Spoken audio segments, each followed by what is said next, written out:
আপনাদের সবাইকে স্বাগতম জানাচ্ছি। আমি আইরিন আক্তার আলী। আজ আমরা যাব মাদারীপুরের বিখ্যাত একটি স্থান মাদারীপুর গিরি, মানে ঝাউদি গিরিতে যাব। তো চলুন দেখে নেওয়া যাক সেখানে আসলে আগের মতোই কি সেই গিরিটি আছে নাকি কোনো কিছু পরিবর্তন হয়েছে। চলুন দেখে নেওয়া যাক। সময়ের সাথে সাথে পাল্টে যাচ্ছে সবকিছু, পরিবর্তন হচ্ছে জীবনযাত্রার মান। গ্রামেও আগের চেয়ে অনেকটাই উন্নতি হয়েছে, পরিবর্তন হয়েছে রাস্তাঘাট, শহরমুখী হচ্ছে মানুষ। শহরে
মাদারীপুর সদর উপজেলার ঝাউদিগিরি এটি একটি প্রাচীন প্রত্নতাত্ত্বিক সম্পদ।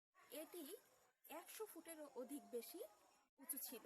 তো এখন দেখা যাচ্ছে যে আগের মতো আসলে নেই। তো চলুন আমরা একটু ভিতর থেকে দেখে আসি।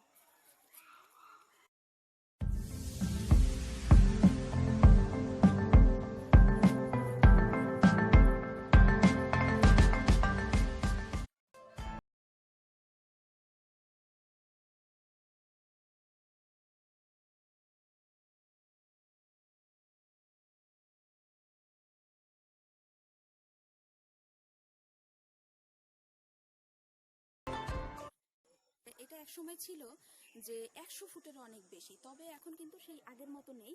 এখন প্রায় কত তলা হতে পারে দেখতে পারেন যে 3 থেকে 4 তলা সমান সম্ভবত হবে। আর বাকি যেই ইটের গাঁথনিগুলো ছিল সেগুলো অবশ্য মাটিতে অনেকটা পরিমাণে দেবে গেছে।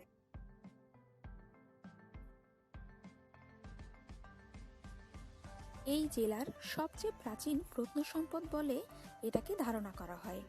ব্রিটিশ যুগেরও বহু পূর্বে এটি নির্মিত হয়েছে। 100 ফুটের অধিক উঁচু এই গিরিটি প্রাচীন মগ বংশীয় লোকেরা কী কারণে এটি নির্মাণ করেছিল তা কিন্তু এখনো জানা যায়নি। তবে এর ভেতরে আপনাদের আমি পুরোপুরি দেখাতে পারিনি, কারণ ভিতরে আসলে পরিবেশটা এতটাই খারাপ ছিল যা বলার মতো না। আর ভিতরে সাপ থাকতে পারে বা বিছা পোকা থাকতে পারে, আমি সেই ভয়ে অবশ্য দেখাতে পারিনি, সেজন্য দুঃখিত। তবে বাইরে থেকে যতটুকু পেরেছি আপনাদের সামনে উপস্থাপন করলাম। এখানে যেহেতু এসেই পড়েছি, চারদিকের পরিবেশটা যদি একটু উপভোগ না করি তাহলে কি হয়? চলুন আপনারাও দেখে আসুন।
ঝাউদি